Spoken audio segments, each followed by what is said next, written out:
Hello friends, welcome to our channel. ఇవాళ మనము గోంగూర curry ఎలా తయారు చేస్తామో చూద్దాం. దానికి కావాల్సిన ఇంగ్రీడియంట్స్ ఇవన్నీ చూద్దాం. ఓకే, ఇంకెందుకు ఆలస్యం, లెట్ స్టార్ట్ అవర్ వీడియో. ముందుగా పొయ్యి మీద ఒక గిన్నె పెట్టి దాంట్లో తగినంత నూనె వేయండి. కొంచెం నూనె వేగాక అందులో యాలకులు, దాల్చిన చెక్క, సాజీర, ఇంకా మసాలా సామాను వేసి అందులో ఒక బిర్యానీ ఆకు వేసి కలపండి. అందులో కొంచెం కరివేపాకు కూడా వేయండి. ఇప్పుడు ఇందులోకి పచ్చిమిరపకాయలు కొన్ని నూనెలో వేసి మనం ఆల్రెడీ కోసి పెట్టుకున్న ఉల్లిపాయలు తరిగంతా ఇందులో వేసేసి బాగా కలపాలి. అది కోసేపు మూత పెట్టి పచ్చివాసన పోయేదాకా మగ్గనివ్వాలి. తర్వాత మూత తెరిచి అందులో కొంచెం మనం ఆల్రెడీ నూరి పెట్టుకున్న వెల్లుల్లిపాయ, అల్లం పేస్ట్ అందులో వేసి దాన్ని బాగా కలిపి పచ్చివాసన పోయేదాకా దాన్ని మగ్గనివ్వాలి.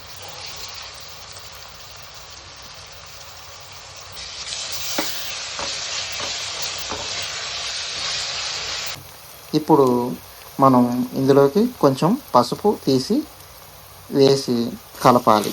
ఆ నూనెలో ఆ పచ్చివాసన పోయేదాకా కలపాలి.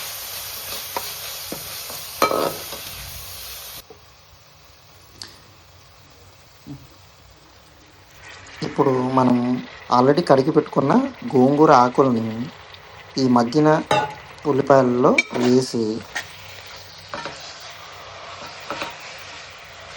కొద్దిసేపు కలిపి అది టోటల్ పేస్ట్లా అయ్యేదాకా దాంట్లో మగ్గనివ్వాలి. మూత పెట్టి కొద్దిసేపు ఒక 3 minutes వెయిట్ చేస్తూ ఉంటే ఆ ఆకులన్నీ దగ్గర పడి పేస్ట్గా అవుతుంది. ఇప్పుడు ఆ గోంగూర పేస్ట్లో మనం ఆల్రెడీ కడిగి ఉంచుకున్న 3/4 కిలో చికెన్ని అందులో వేసి ఆ చికెన్కి ఆ గోంగూర మొత్తం అంటుకునేలాగా బాగా కలుపుకోవాలండి. ఇలా బాగా కలిపితే ఆ టేస్ట్ అనేది తెలుస్తుంది. ప్లస్ అందులో మనం ఇప్పుడు కొంచెం కారం వేసి తగినంత ఉప్పు కూడా కావాలంటే వేసుకోండి. నేను ముందే వేసాను, చాలా వేసి కలపాలి.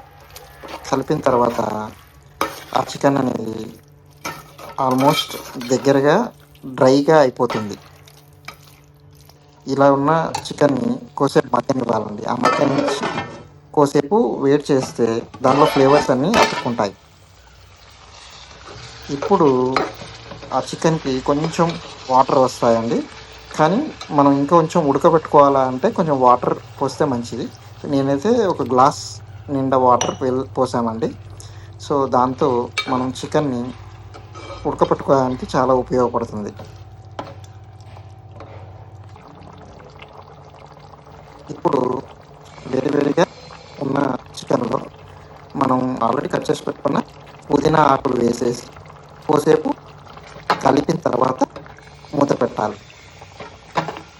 తర్వాత మనం చికెన్ దగ్గర పడ్డ తర్వాత ఒక 15 minutes తర్వాత దానిలో కలుపుకొని దాంట్లో మనం ఆల్రెడీ పక్కన పెట్టుకున్న ధనియాల పొడిని వేసేసి, నేనైతే 2 tablespoons ధనియాల పొడి వేసానండి. మీకు ఇంత కావాలని మీ ఇష్టం.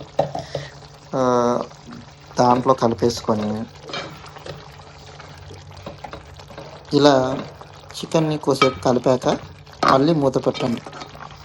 కొద్ది క్షణాల తర్వాత మనం మళ్ళీ ఆ మూతను తెరిచి అందులోకి మనం కొంచెం కొత్తిమీర ఆకులు అలా పైన చల్లి కలిపేసి మనం మూత పెట్టుకోవాల్సింటి ఒక 3 to 5 minutes అలా స్లో మంటలో దాన్ని అలా మగ్గనేసి బంద్ చేస్తే మనకు గోంగూర చికెన్ రెడీ అయిపోతుందండి.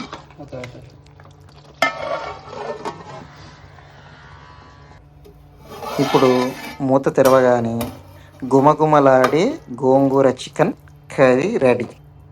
దీన్ని రైస్లో కానీ చపాతీలో కానీ చాలా బాగుంటుందండి. నేను నీళ్ళు బాగా వేసాను కాబట్టి కొంచెం గ్రేవీ ఉంటుంది కాబట్టి మనకు రైస్లో చాలా బాగా అనిపిస్తుంది. సో ఇలాంటి మంచి మంచి వంటకాల కోసం please subscribe, share and like. Thank you.